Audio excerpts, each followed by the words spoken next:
यदि आपके घर में आपके बच्चे बाहर पढ़ने गए हैं तो आपको जागरूक रहने की जरूरत है।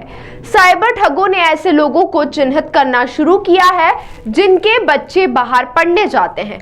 ठग इनके परिजनों को फोन कर बच्चों के अलग अलग केस में फंसने की बात कहते हैं और उसके बाद ठगी की वारदात को अंजाम दे देते हैं। अकेले इंदौर में इस तरह से वारदात को अंजाम देकर ठगों ने 29 लोगों से लाखों की ठगी की वारदात को अंजाम दिया है। तो आपको बता दें, वो कहते हैं तुम्हारा बेटा ड्रग केस में पकड़ा गया है। इस तरह का फोन कॉल आपके पास भी आ सकता है।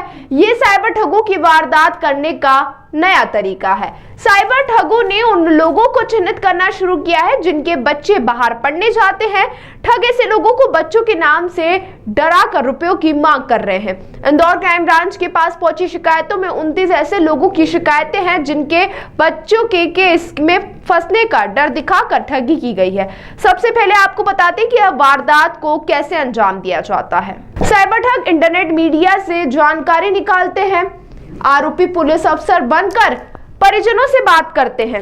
ऐसे में परिजन घबरा कर राशि भेज देते हैं। इसके लिए सबसे पहले अधिक जरूरी है कि सोशल मीडिया पर अपनी निजी जानकारी कम से कम शेयर की जाए। इंदौर में अभी तक हुई 29 वारदातों में 12,32,000 रुपए की ठगी की वारदात सामने आ चुकी है। हालांकि इसके लिए बचाव के तरीके भी हैं जिन्हें ध्यान में रखकर ऐसी ठगी की वारदात से बचा जा सकता है। आपका बेटा रेप के केस में 3 लड़कों के साथ फंस गया है। आपका बेटा ड्रग के केस में 3 लड़कों के साथ फंस गया है। आपकी लड़की 3 लड़कियों के साथ ड्रग का यूज करते हुए पकड़ी गई है। इस तरह के कॉल्स किए जाकर साइबर फ्रॉड की घटनाएं बढ़ी हैं। इसमें क्राइम ब्रांच में 1 साल में लगभग 29 से अधिक घटनाएं इस तरह की आई हैं, जिसमें कि लोगों के साथ फ्रॉड किया गया है। एक पेरेंट्स के साथ फ्रॉड किया गया था। उनका बच्चा कोटा में पढ़ रहा है और कोटा में रहकर नीट की तैयारी कर रहा है। उसके लिए बताया गया कि आपका लड़का ड्रग के केस में फंस गया 3 लड़कों के साथ, तो उसके साथ 1 लाख का फ्रॉड किया गया।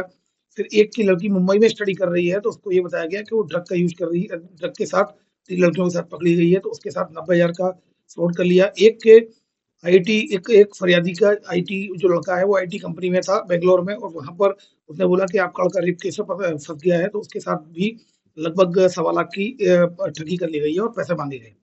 इस तरह की घटनाएं आई हैं। कुल मिलाकर 29 से अधिक घटनाएं सामने आई हैं।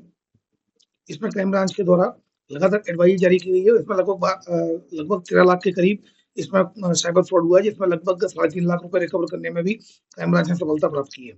इस तरह की इस संबंध में क्राइम ब्रांच के द्वारा एडवाइजरी भी जारी की गई है कि इस तरह कॉल्स पर विश्वास नहीं करना है। कोई भी लॉ एनफोर्समेंट एजेंसी पैसा नहीं मांगती है, और इस तरह से अगर कोई भी कॉल करके अगर ऐसा बोलता है कि आपको लड़का 3 लोगों के साथ रख के केस में फंस गया है, आप उस नंबर को वेरीफाई करें और तुरंत जैसे ही अगर इस तरह के कॉल आते हैं, अगर फ्रॉड हो जाता है तो 1930 पर कंप्लेंट करें, और अगर फ्रॉड नहीं होता है लेकिन अगर कोशिश की गई है तो ऑनलाइन रिपोर्ट जो पोर्टल है चक्षु पोर्टल, उस पर आप कंप्लेंट रजिस्टर कराकर उसमें जागरूक नागरिक बने।